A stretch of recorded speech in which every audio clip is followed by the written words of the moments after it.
Set de los Reyes. Ug atong isunod ang report usab ni karundang Bobby Brasiros. Nga matod pa niya, Charlie Company 89th ID nagpahigayon og massive awareness campaign sa liga ng mga barangay meeting sa Bukidnon.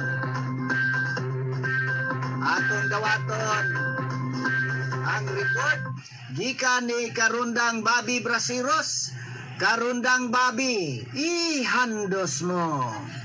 Ngatong Pebrero 12, 2026, ang tropa sa Charlie Crawlers Company sa Iguinan Infantry Makatao Battalion Philippine Army nagpahigayon og massive awareness campaign MEC atong sa 2026 second regular meeting sa Liga ng mga Barangay sa Kitaw-Taw nga gihimo sa Municipal Function Hall sa Bukidnon, Kitaw-Taw, Bukidnon. Ang kalihukan nagtumong sa pagpaligon sa pagipag-uban sa komunidad o pagpausbo sa kahibalo sa seguridad tali sa mga lokal nga leader.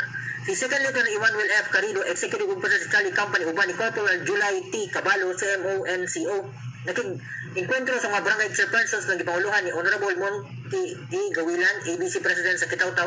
Kitusunod na sa Army Team ang kahinungdanon sa pagbantay kooperasyon sa komunidad o giniusang responsibilidad sa pagmintanan sa kalinog o kautos sa level sa barangay. Ipunting sa kampanya ang dakong papel sa mga lokal nga din sa pagpalambo sa usa ka culture of security o gipamatudan ang ligon nga panag-uban tali sa armed forces o sa mga local government units. Pinagi sa parin ng kolaborasyon tumong sa inisitiba ang pagtukod og ligon may kahibalo og luwas nga mga komunidad sa tibuok Bukidnon. Para sa Radyo Ronda Balita Southern Mindanao, kini si Bobby Braceros reporting. Daghang salamat karundang Bobby Brasiros.